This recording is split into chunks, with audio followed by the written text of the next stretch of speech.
Ensemble. L'amour est là.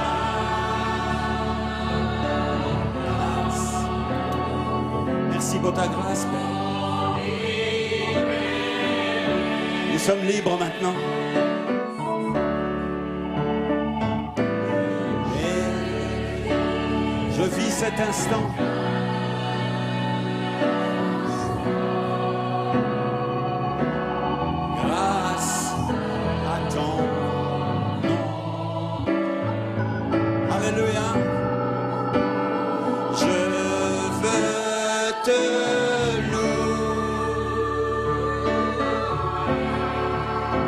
Te remercier.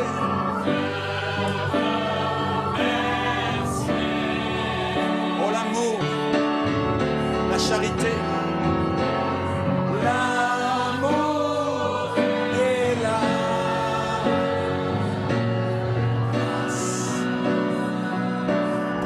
Mon délivré.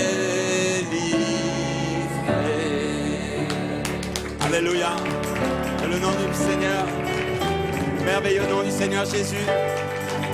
Sois béni, sois loué dans son saint temple. Nous sommes venus pour le louer, nous sommes venus pour l'adorer, nous sommes venus pour chanter son nom, pour chanter ses vertus, pour chanter les 7 vertus, pour chanter l'amour, pour chanter la grâce. C'est ça. Alléluia, voilà la vie. Que cette vie coule librement maintenant. Alléluia, comme un fleuve. Amen, depuis le trône de Dieu. Et nous atteigne chacun aujourd'hui. La vie et la grâce. Alléluia. Où serions-nous sans sa grâce? Où serions-nous sans son amour? Et aujourd'hui, je sais que ma place est au milieu de l'Église, parmi l'épouse de Jésus-Christ. Amen. J'aurais souffert beaucoup de pouvoir être tenu éloigné encore, mais je suis heureux d'être parmi vous aujourd'hui et de pouvoir louer le Seigneur avec vous. Amen. Et nous avons beaucoup de raisons de le louer. Amen. Je crois que chacun de nous, si Amen, nous regardons à notre vie, à notre semaine, aux jours passés. Alléluia. Nous avons tellement de raisons de le louer. Alléluia. Alors ces petits chants sont là pour nous rappeler, Amen, que nous devons faire monter de nos cœurs vers lui. Toute la louange, toute la reconnaissance, Amen, que ce soit comme un bouillonnement de l'intérieur qui aille vers le trône de Dieu. Alléluia, il nous a créés pour ça. Et nous sommes vivants pour ça. Et nous sommes sur terre pour ça. Et nous continuerons jusqu'au bout pour ça. Alléluia, béni soit le nom du Seigneur. Vous pouvez vous asseoir quelques minutes. Je vous salue tous dans le merveilleux nom du Seigneur Jésus-Christ. Je suis vraiment heureux et un privilégié d'être au milieu de vous aujourd'hui. C'est l'effet de la grâce du Seigneur. Amen. C'est pas ma force, c'est pas ce que j'ai pu accomplir moi, mais c'est lui ce qu'il fait, et ce qu'il a fait, ce qu'il est en train de faire, et ce qu'il va faire. Et il va encore faire des choses. Amen. Il a promis qu'il allait faire des choses. Alléluia. Qu'il ne nous laissera pas, qu'il ne nous abandonnera pas. Amen. Qu'il a son plan dans son grand livre divin. Écrit des choses pour nous en 2019. Alléluia. Si nous sommes encore juste quelques mois encore ou quelques années. Amen. Mais il va agir, il va accomplir encore l'œuvre qu'il a préparée, qu'il a prédestinée pour chacun d'entre nous. Est-ce que vous le croyez ainsi? Nous sommes un peuple en marche, comme nous l'avons chanté. En marche vers Sion. Alléluia. Merci Seigneur. Et nous atteindrons la destination. Bien-aimés, nous l'atteindrons tous ensemble. Alléluia. Nous y arriverons tous ensemble. Amen. Il n'y a pas assez de force dans l'enfer pour nous décourager ou nous retenir. Mais il y a suffisamment de Saint-Esprit pour nous attirer vers le haut, pour nous attirer un pull vers le haut, pour attirer une attraction vers le haut. Alléluia. Merci Seigneur et nous enlever de cette terre. Amen. Béni soit le nom du Seigneur. Je suis parti à cette...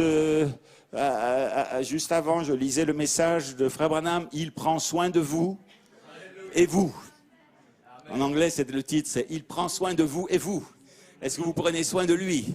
Et il prend soin de vous. Et je suis parti avec ce message et je vous ai lu ici des citations la semaine passée sur ce message merveilleux que le prophète a apporté. Et c'était vraiment quelque chose de fortifiant dans mon cœur. de savoir que j'avais une promesse. Amen. Alléluia, bien sûr, il y a les médecins, il y a les soignants, il y a tout l'hôpital, il y a tout ça, mais il prend soin de vous. Amen. Gloire à Dieu. Alléluia. Et quand il fait une œuvre, il l'achève. Quand il fait une œuvre, elle est parfaite. Elle est parfaite pour commencer et il la rend parfaite en manifestation. Ah, nous allons jusqu'au bout de la manifestation.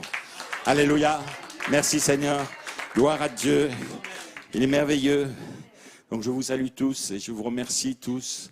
Sincèrement, vous, ici dans l'église locale, vous qui êtes au loin, ou ceux qui êtes connectés, ou bien-aimés ailleurs, des pasteurs en Afrique, chacun d'entre vous pour toutes vos prières et la façon dont vous avez soutenu ce passage difficile que j'ai traversé et que vous continuez à soutenir par la prière. J'ai encore besoin de votre prière.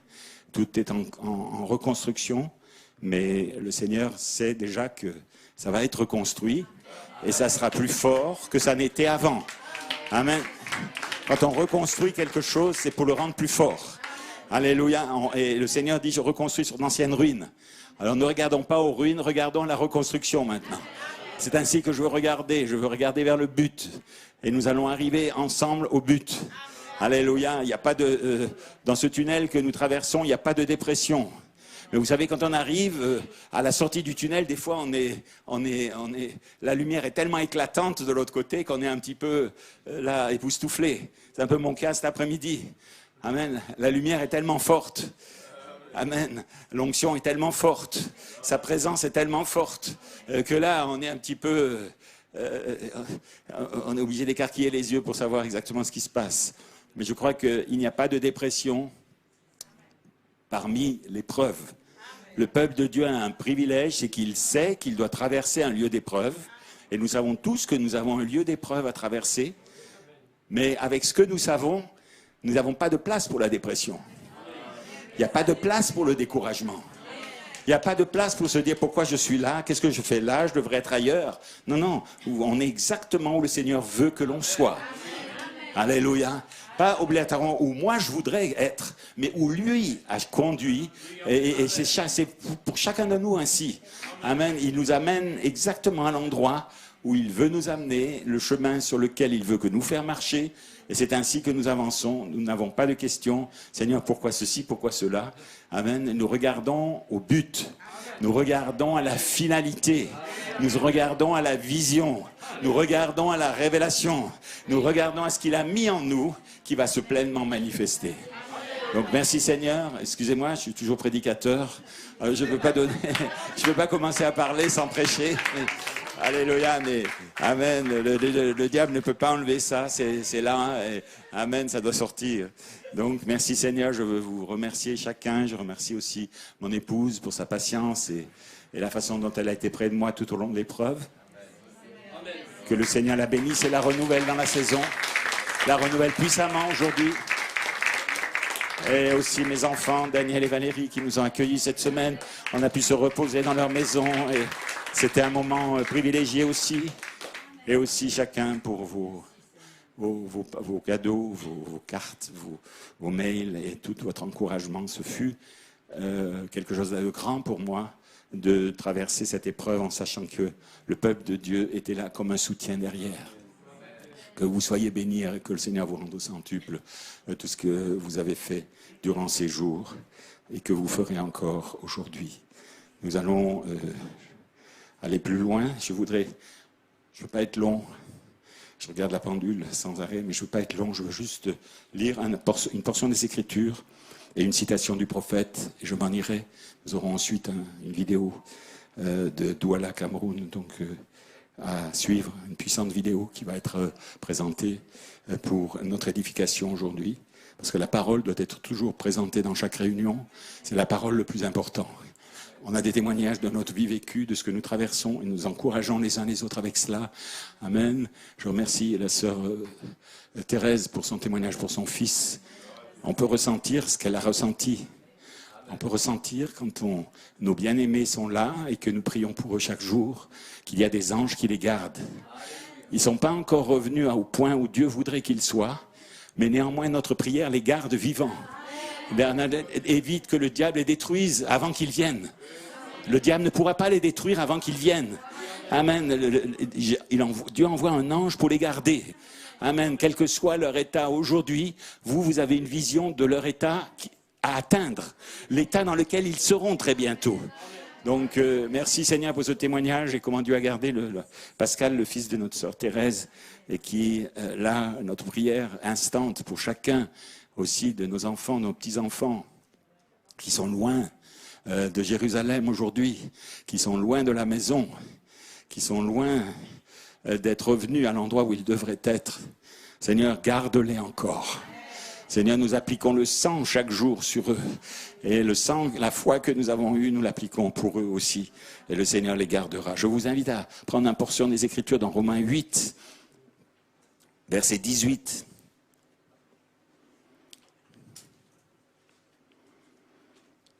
J'estime que les souffrances du temps présent ne sauraient être comparées à la gloire à venir qui sera révélée pour nous. Et au verset 35, qui pourra nous séparer de l'amour de Christ? Sera-ce la tribulation, l'angoisse, la persécution ou la faim, ou la nudité, ou le péril, ou l'épée? Selon qu'il est écrit, c'est à cause de toi qu'on nous met à mort tous les jours, qu'on nous regarde comme des brebis destinées à la boucherie. Mais dans toutes ces choses, nous sommes plus que vainqueurs par celui qui nous a aimés. Car j'ai l'assurance que ni la mort, ni la vie, ni les anges, ni les dominations, ni les choses présentes, ni les choses à venir, ni les puissances, ni la hauteur, ni la profondeur, ni aucune autre créature ne pourra nous séparer de l'amour de Dieu, manifesté en Jésus-Christ, notre Seigneur. Amen. Vous pouvez vous asseoir, que Dieu bénisse sa parole pendant quelques minutes. Donc, merci Seigneur, je voulais donner un petit titre là pour les 10 prochaines minutes. Béni sois-tu, chambre B312.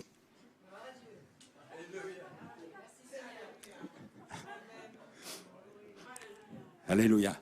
Car je devais passer par cette chambre, et je sais qu'il y a une bénédiction qui était réservée pour moi dans cette chambre, et que je ressors différent après avoir passé par cette chambre. Alléluia. Béni soit le nom du Seigneur. Donc ne craignez pas les chambres. Alléluia. Si le Seigneur vous conduit à un endroit, alléluia, c'est parce qu'il a quelque chose à vous apprendre, et vous allez grandir, et vous allez mûrir, et vous allez apprendre à comprendre les autres. Vous allez apprendre à comment manifester la puissance que vous avez en vous pour les autres. Et il fallait que je passe par cette chambre B312 de l'hôpital d'Annecy. Je devais y passer. Et le Saint-Esprit a laissé certaines circonstances se produire pour m'amener dans cette chambre.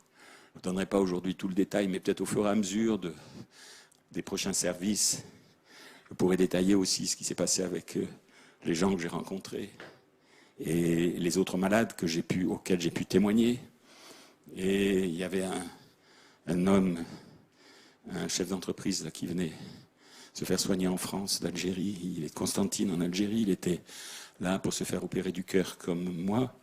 Mais il avait beaucoup d'autres pathologies qui faisaient que cette simple opération était pour lui beaucoup plus risquée et beaucoup plus grave. Et il était dans un état dépressif terrible. Et quand j'ai commencé à lui parler, quand on a commencé à parler ensemble, il m'a dit, il y a une présence autour de vous que je n'ai jamais ressentie de ma vie. Et alors j'ai commencé à parler de la foi, on a commencé à parler de Christ. Jésus, pour l'instant, ça ne passait pas, mais Christ. Et on a commencé à parler de Christ, de Dieu, du Seigneur. Et il a commencé à accepter, à ouvrir son cœur, et vous voyez les choses. Et du coup, il était au fond d'une profonde dépression, il me l'a dit après, parce qu'on est resté 8 jours dans la même chambre. Il m'a dit, j'étais prêt à me laisser mourir. Et vous savez, la vie, à ce moment-là, ne tient qu'à un fil. Il y a une jeune femme qui est rentrée de 39 ans, qui est rentrée le même jour que moi pour la préparation de la même opération, et qui a subi donc les préparatifs pour l'opération le mardi matin. Et dans la nuit du lundi au matin, dans la nuit du lundi à mardi, elle est décédée. Elle devait se faire opérer, 39 ans. La même opération que j'ai subie. Mais là, elle est partie. Et lui, s'il s'était laissé aller, il serait parti aussi, dans l'état où il était. Mais le Seigneur avait sûrement un plan pour lui. Le Seigneur a un plan pour beaucoup. Le Seigneur avait un plan pour d'autres. J'ai rencontré d'autres personnes. On a pu parler. Et même cet homme-là dont je vous parle a parlé avec mon épouse aussi, qui était en visite là avec nous. Et il a parlé longuement. Et il en est sorti. Il est en train de se lever. Il est en train de sortir guéri de cette opération qu'il a dû subir.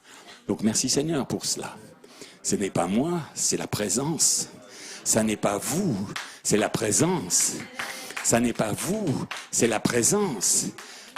Et souvent, nous n'en sommes même plus conscients. Mais cette chose est là. Il dit autour de vous, du lit, il parlait du lit. Autour du lit, il y a une présence. Et il voulait s'approcher du lit. Et moi, je n'étais pas conscient de cette chose-là. Mais lui, il en était conscient. Un homme, un pécheur, un converti et tout cela. Et le Seigneur a fait une œuvre dans sa vie. Et je crois que l'œuvre qu'il a commencé, il va l'achever, il va l'amener au salut. Et Seigneur, que le Seigneur bénisse. Pensez à lui, Nordine. Il s'appelle Nordine Mekrich. Donc que le Seigneur le bénisse richement aussi. Et d'autres. Je vous raconterai au fur et à mesure les choses qui se sont passées. Mais tout cela a un but. Et le Seigneur a un but avec nous. Et il n'en a pas terminé avec nous. Et il nous apprend comment manifester. Il nous apprend comment manifester la vie, comment manifester l'amour, comment pouvoir aller vers les autres. Parce que cette puissance qu'il y avait autour du lit, ça n'était pas pour moi, c'était pour quelqu'un d'autre. Voyez-vous, la puissance que nous recevons aujourd'hui, quand nous venons à l'église et que nous sommes remplis, et que la parole commence à sortir, et que nous sommes remplis du Saint-Esprit, et que nous sommes renouvelés du Saint-Esprit, cette puissance que nous renouvelons, cette énergie que nous recevons, cette dynamique que nous recevons, ça n'est pas pour nous. Le troisième poule, ça n'est pas pour nous. Alléluia. Ça va sortir pour quelqu'un d'autre. Parce qu'autour de nous, il y a un immense besoin. Donc, c'est ainsi que les choses sont en train de se passer. Et dans cette épreuve que j'ai traversée, j'ai jamais pensé à la mort. J'ai jamais pensé être sorti du plan de Dieu ou les accusations venant ou quoi que ce soit. Jamais. Le Seigneur m'a fait la grâce de pouvoir rester dans son repos, dans la foi, dans la confiance et dans l'amour. Et c'est ainsi que les choses peuvent arriver. Ça ne veut pas dire qu'il n'y a pas une souffrance. La souffrance est toujours là parce que la chair est faible. Mais le Saint-Esprit, s'il est là, il fortifie. Amen, il fortifie l'être intérieur pour que l'être intérieur soit plus fort que la chair. Et que la chair puisse ne plus avoir le dernier mot, mais que c'est l'homme intérieur qui est le dernier mot. Amen, nous sommes heureux de traverser ces choses-là, voyez-vous, et ainsi réaliser que Dieu a tout accompli pour nous. Quel que soit le chemin, il a tout accompli pour vous. Ne vous inquiétez de rien, il a tout accompli pour vous. Alléluia. Amen. Mettons notre vie en ordre et quand il montre quelque chose, mettons-le en ordre rapidement, tout de suite. Demandons pardon et aujourd'hui c'est le service de communion aussi, nous devons nous pardonner les uns aux autres, nous demander pardon et aussi pardonner 77 fois 7 fois, voyez-vous. Et alors, quand nous sommes dans cet état-là, alors il prend soin de vous. Alors il vous conduit. Je lisais la plénitude des temps. Je vous encourage à lire ce message, la plénitude des temps de Frère Coleman de 76. Et là il dit, ce n'est pas ce que j'ai fait, ce n'est pas ce que vous avez fait aujourd'hui, ou ce que vous allez faire demain. Ça n'a aucune importance. Croyez-vous cela? Vous ne pouvez pas y arriver comme cela. Si vous comptez sur ce que vous faites, ou si vous comptez sur ce que vous allez faire, vous n'y arriverez pas comme cela. C'est ce que lui a déjà fait pour vous. Croyez-vous cela? Croyez-vous qu'il est mort pour vous? Croyez-vous que vous êtes passé de la mort à la vie? Ça, c'est la foi victorieuse. La foi sans accusation. Alléluia. Nous devons d'abord mettre notre vie en ordre. Mais quand notre vie est en ordre, il n'y a plus d'accusation. C'est Joseph.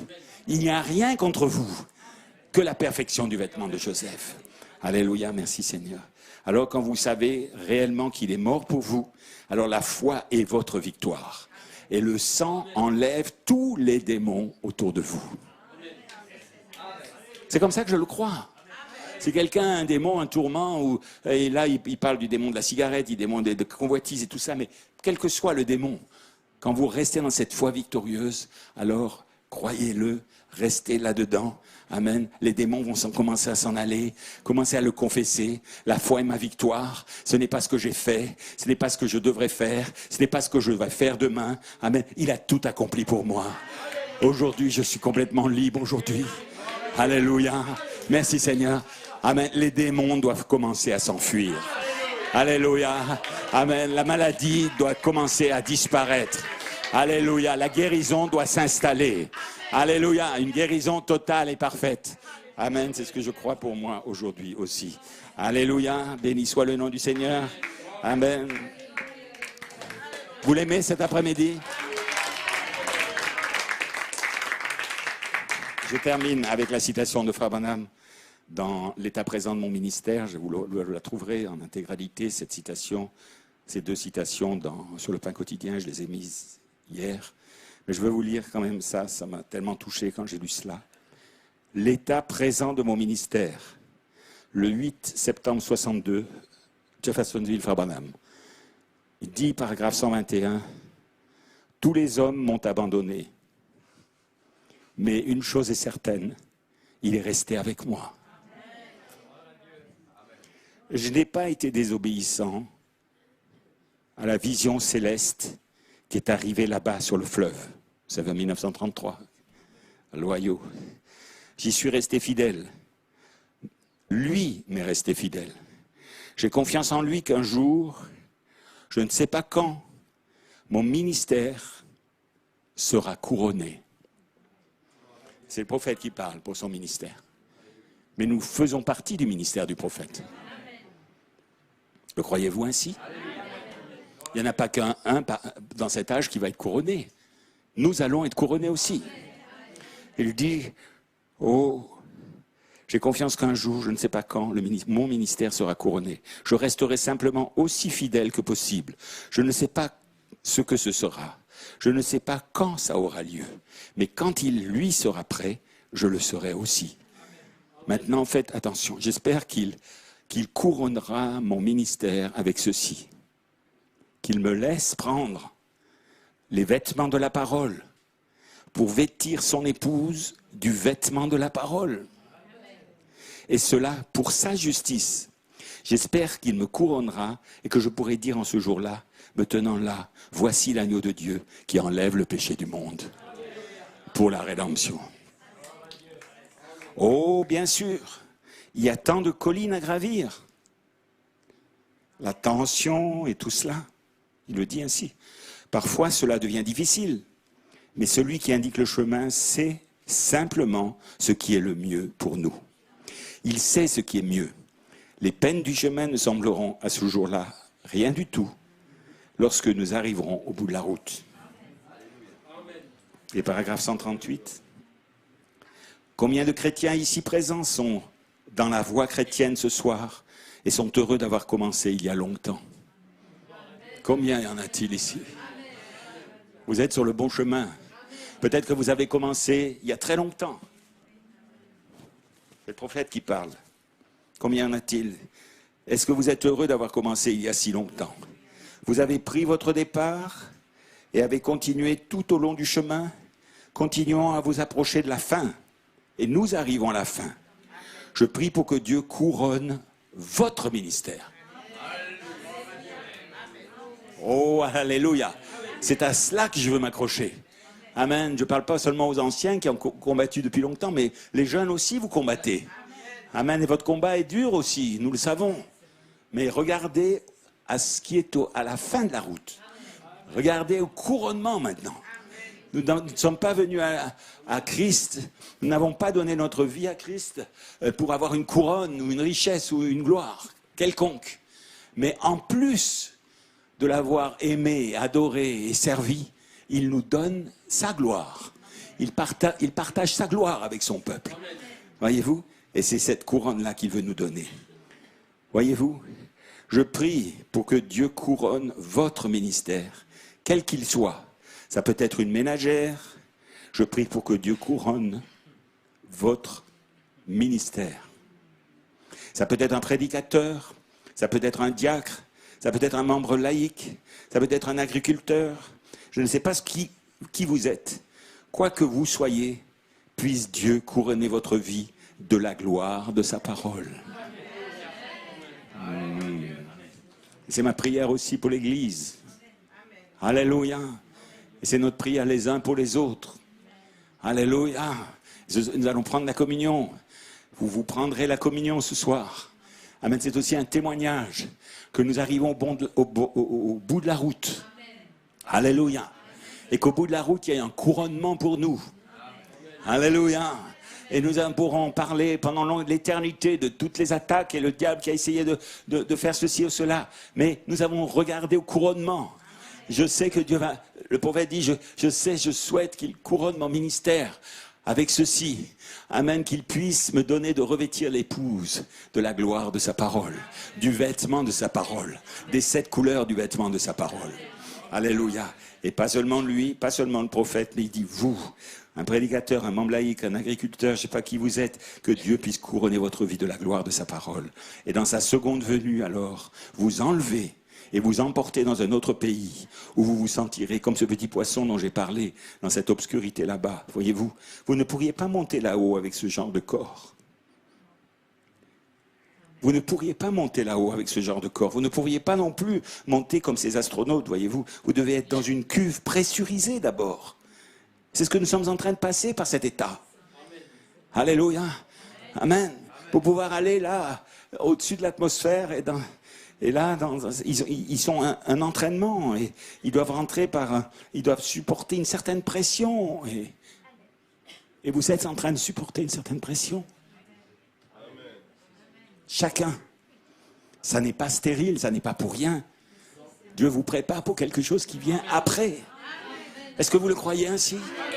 Nous nous préparons et nous sommes en train d'être pressurisés pour quelque chose qui arrive après. Alléluia. Sinon, vous ne pouvez pas monter là-haut. Vous n'avez pas été pressurisé ici-bas d'abord. Mais lorsque Dieu vous change, alors vous êtes pressurisé. Alors vous allez dans l'enlèvement. Quand vous avez perdu ces 5 sens terrestres et que vous serez parti dans ce chemin glorieux de la croix, rentrant à la maison avec Jésus. Est-ce que vous le croyez? Est-ce que vous le vivez? Est-ce que c'est votre témoignage? En tout cas, c'est mon témoignage. Et je ne veux pas oublier aussi ceux qui souffrent dans l'Église. Je pense aussi à Frère Berdon. Continuons à prier pour lui, pour ses problèmes cardiaques. Je n'ai pas de problème cardiaque, personnellement. Les problèmes que j'ai, c'est vasculaire. C'est les vaisseaux sanguins qui vont au cœur, les coronaires. Mais mon cœur va très bien. J'ai vu trois cardiologues qui m'ont dit « Vous avez un cœur très fort ».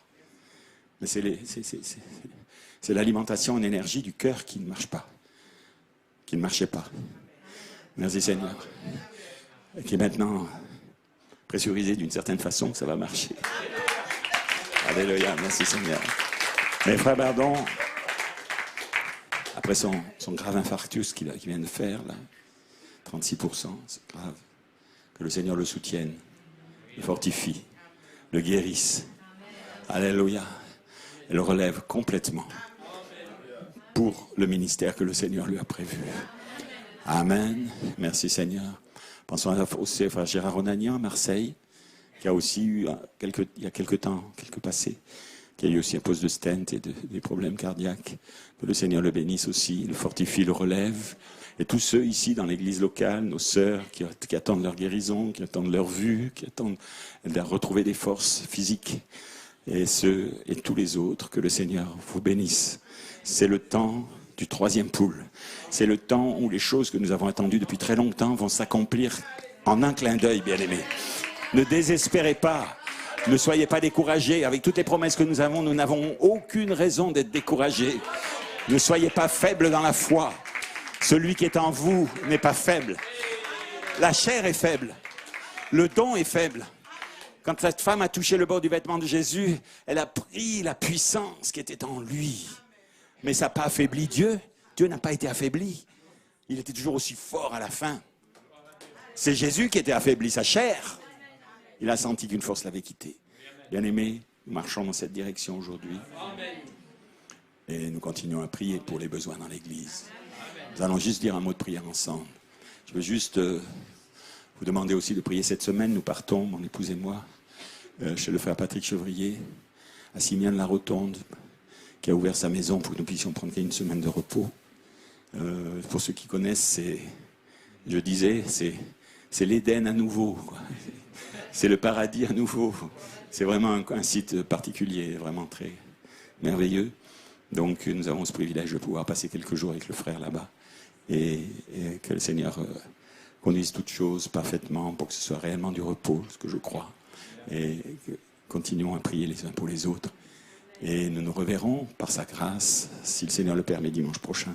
N'oubliez pas, dans 15 jours, il y a un frère Edelstock qui sera là. Dimanche prochain, c'est Pentecôte. Après le dimanche de Pentecôte, il y aura le frère Edelstock qui sera là pour des réunions spéciales. Donc, il y a un programme de réjouissance qui ne fait que commencer. Alléluia, merci Seigneur.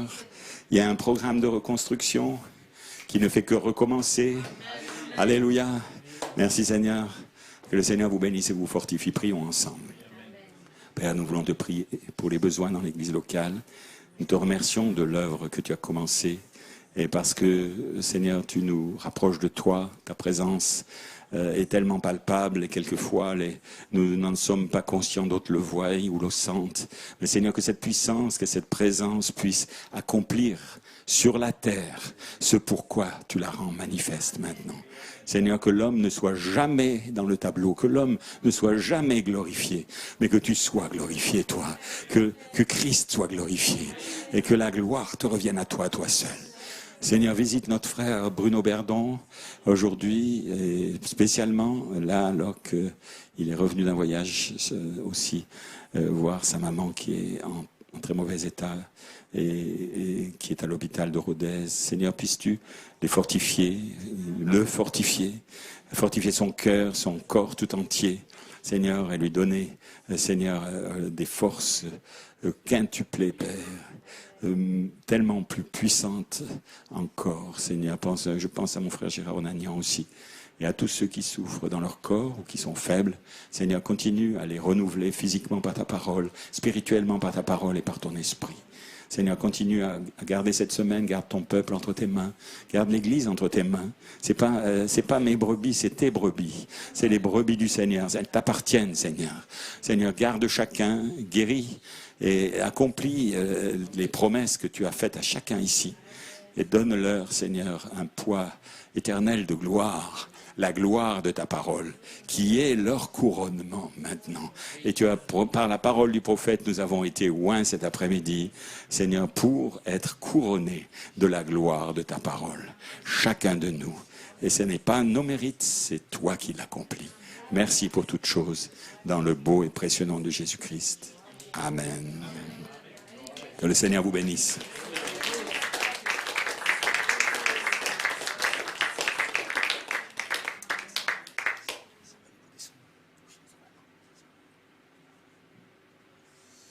Alléluia. Oh, merci Seigneur. Vous appréciez les salutations spéciales de notre pasteur. Alléluia. Oh, nous voyons vraiment un miracle sur 2 pieds. Alléluia.